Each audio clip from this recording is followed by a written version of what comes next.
37% of them got them from family or friends, and 40% of them got them from an illegal source. So, I now ask you, how many of you think that the gun crime percentage is up, is at a soaring rate? How many of you think it's down? Well, those of you who said it was down, it is down. According to Pew researchers and the DOJ, the gun-related homicides in the late 2000s were equal to those who have not been seen since the 1960s. So you think about this, and we're in the 21st century now, with all of the things we can do to prevent it, like the background checks and all of your information that you have to give, versus in the 1960s, you didn't have to do and go to quite the extents that you did back as you do now. And still, with all the crime that's happening, it's still at an all-time low rate.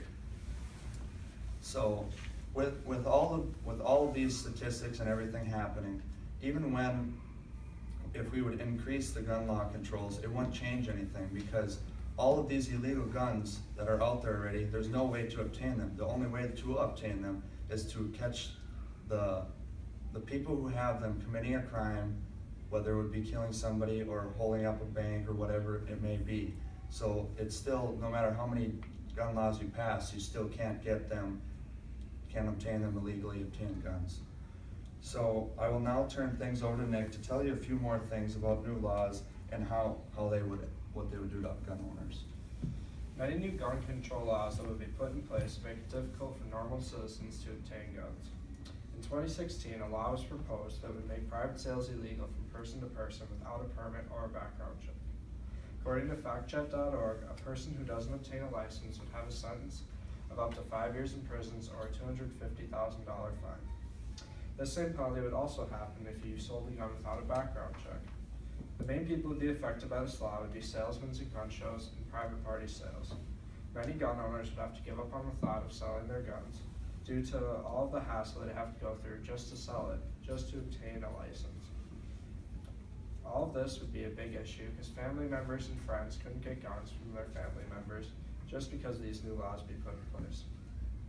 These laws would only be hurting people as they would be forced to go to a retail store and pay full price for a gun. Some people wouldn't be able to afford these and have to put off purchasing a gun.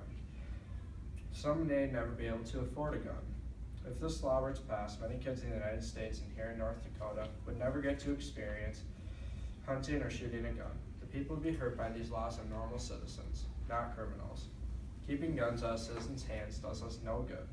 This law wouldn't lower crime rates. The only thing that it would do is keep some people from being able to live out their dream of hunting or shooting a gun. If this law doesn't keep guns out of criminals' hands, what is the point of making it more difficult for normal citizens to obtain guns?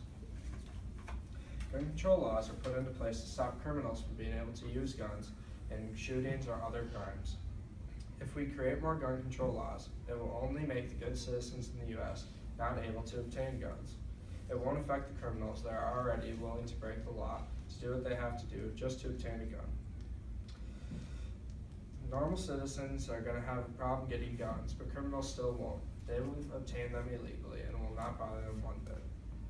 The guns we need to worry about aren't the legally obtained ones, but the ones that are illegally obtained. If we manage to get rid of illegally obtained guns, this will stop a large amount of shootings that happen throughout the U.S. The next time the new gun laws are trying to be passed, make sure to inform yourself before you vote on it.